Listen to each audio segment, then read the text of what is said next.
Graças a Pai, gente. Hoje nós vamos de Atos capítulo 10. Eu vou ler apenas 2 versos, mas durante a devocional a gente vai cobrir aí toda a história, tá? Que a narrativa traz aí pra gente. Diz assim o texto, Atos 10, 13 e 14. E ouviu-se uma voz que se dirigia a ele: Levanta-te, Pedro, mata e come. Mas Pedro replicou: De modo nenhum, Senhor, porque jamais comi coisa alguma comum e imunda. Eu já falei em um dos vídeos sobre como momentos difíceis traz mudanças, né? Hoje eu quero falar sobre como temos medo de mudar e como não aceitar mudanças acaba denunciando o nosso orgulho e também o nosso egoísmo. Depois de termos sido alcançados por Deus e termos experimentado o poder transformador que o Evangelho tem e testemunhar o impacto que ele causa nas nossas vidas, eu quero dizer mudanças, né, não deveria ser um problema para nós e nem deveria nos incomodar ou ser desconfortável em nenhum sentido.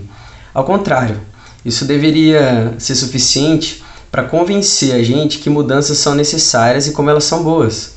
Deus ama mudanças, Ele quer promover mudanças e eu diria que Ele espera que elas aconteçam. Mas talvez você pense, Deus é imutável. Como Ele pode gostar de mudança? Bom, imutabilidade é um dos atributos de Deus porque Deus não precisa mudar. E Deus não precisa mudar porque Ele é perfeito. Mudanças são necessárias em lugares onde reside a imperfeição, onde está muito aquém do ideal, onde defeitos reinam sem fim. Quando nós nos achegamos a Cristo, precisa haver em nós grandes mudanças. E a gente tem que estar disposto para deixar com que Ele trabalhe e mude muita coisa em nós. Então Deus ama mudança e a gente já percebe isso, porque Ele faz mudanças em nossa vida. Mudança então é o plano de Deus. Por que nós então insistimos em não mudar ou não deixamos que as coisas mudem? O problema é que nós não gostamos de mudança porque mudança incomoda, mudança nos assusta, ela exige esforço cognitivo. Você precisa passar a pensar diferente, exige disposição para ter novas atitudes, porque se você muda o jeito de pensar, consequentemente precisa mudar também o jeito de agir, muda o comportamento, e isso reflete em todo o resto. É mais cômodo para nós continuar sendo os mesmos de sempre, pensando e agindo como sempre, do mesmo jeito, deixando tudo como sempre teve. Dá menos trabalho, exige menos de nós. Não é preciso abrir mão do nosso jeito de fazer as coisas. Nós não gostamos de mudança porque somos escravos do nosso preciosismo. A gente beatifica as coisas e sacralizamos elas e de repente elas se tornam tão endurecidas, cristalizadas, sedimentadas, que mudar fica quase que impossível. O problema é que ter medo de mudança é estagnar na mediocridade. O medo de mudar é aquilo que nos impede de crescer, nos faz encalhar na vida, na família, no trabalho, nos estudos, nos projetos e na fé. Até acontecer aquilo que Freud diz: quando a dor de não estar vivendo for maior que o medo da mudança, a pessoa muda. Quando a gente se dá conta que nós estamos aproveitando e desfrutando da vida como poderíamos, e a tristeza e a dor for maior que o medo de mudar, aí a gente permite as mudanças, se abre para que elas aconteçam. Esse não é um discurso progressista que rompe com raízes e a essência das coisas boas que aprendemos, mas antes é a mensagem embutida no cristianismo, que traz o frescor de algo novo, porque promove e admite mudança, tá? A Bíblia fala de pessoas que tiveram que aceitar mudanças muito importantes, foram essenciais, e uma delas é o apóstolo Pedro, que está nesse texto de Atos 10, tratado em todo o capítulo 10, né? A narrativa de Atos 10 conta a visão que Pedro teve quando, num êxtase, né, ele vê um lençol descendo do céu, preso nas 4 pontas, e esse lençol trazia toda espécie de quadrúpedes, répteis e aves do céu. E o Senhor pede para ele matar e comer. Ele prontamente se recusa em uma negação enfática, dizendo que nunca faria isso, pois jamais tocou qualquer coisa impura ou imunda. E no verso 15, o Senhor diz para ele não considerar impuro aquilo que ele havia santificado, ou a gente pode traduzir por tornado limpo, né?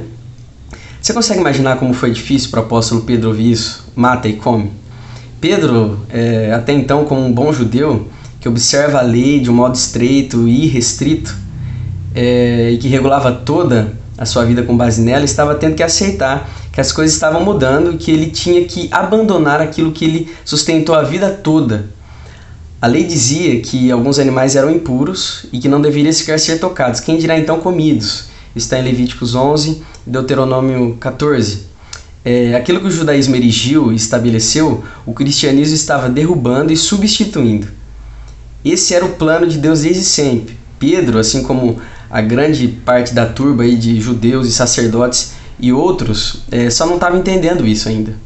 Meu irmão, como alguém consegue aceitar mudança e se desfazer daquilo que fez a vida toda e que foi durante muito tempo precioso para ele?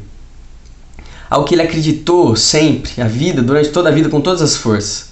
Geralmente a gente ouve a seguinte expressão: eu aprendi assim, eu vivo assim há anos, meus pais eram assim, a igreja sempre foi assim, é assim há anos, minha religião sempre foi assim.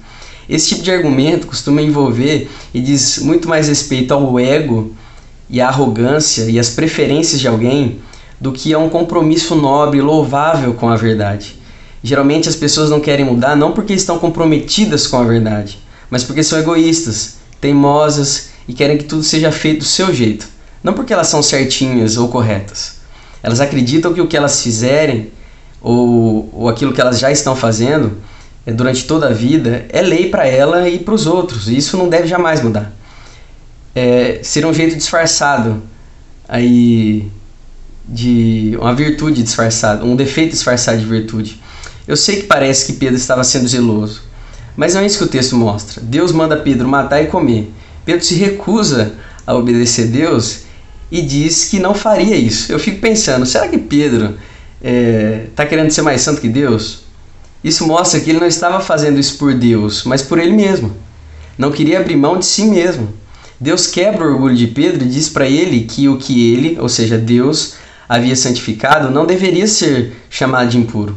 A gente vai entender pela continuação do texto que Deus estava dizendo para Pedro que a salvação não estava mais confinada aos limites étnicos, não era mais apenas do povo judeu, mas ele estava santificando, podemos dizer que ele estava separando os gentios, a fim de salvar e se relacionar com um povo que antes era estranho e que agora era gente que havia sido selada e receberia do Espírito Santo. Deus, através da cruz de Cristo, havia redimido e lavado aqueles que são seus, e agora ele estava fazendo a colheita, chamando eles para esse relacionamento, salvando efetivamente. Pedro então estava resistindo a isso, que era muito mais importante do que o seu antigo jeito de fazer as coisas e o seu desejo de preservar a si mesmo e suas tradições, embora ela estivesse embutida na lei. Pedro vai entender isso lá no verso 28 e a gente vai ver porque ele diz o seguinte, quando ele está na conversa lá na casa de Cornélio: vocês sabem muito bem que é contra a nossa lei um judeu associar-se a um gentil ou mesmo visitá-lo. Mas Deus me mostrou que ele não deveria chamar, não deveria chamar impuro ou imundo a homem nenhum. No verso 34 e no 35 ele diz assim: então Pedro começou a falar: agora percebo verdadeiramente que Deus não trata as pessoas com parcialidade, mas de todas as nações aceita todo aquele que teme e faz o que é justo. Pedro finalmente precisa reconhecer e admitir mudanças, porque ele viu que aquilo que ele estava se agarrando, embora fosse a própria lei de Deus, precisaria ser substituído por algo maior que Deus estava fazendo, que é estender a salvação para aqueles que antes não tinham acesso a ela.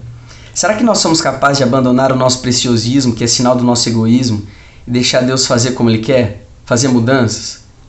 Quando a gente se der conta de que não estamos aproveitando, desfrutando da vida como poderíamos, e perceber que a tristeza e a dor é maior do que o nosso medo de mudar, a gente então finalmente vai perceber que a gente precisa mudar.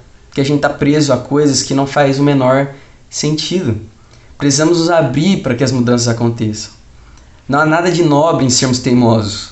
Pelo contrário, isso leva embora a nossa vida, nos faz seco, feito troncos, paus seco, uma folha, uma flor murcha, sem cor, sem brilho.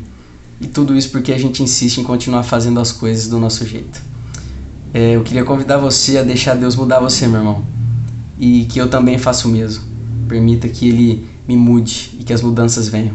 Amém? Vamos orar. Pai, Obrigado porque a sua palavra sempre é esclarecedora, é lâmpada para os nossos pés e luz para o nosso caminho.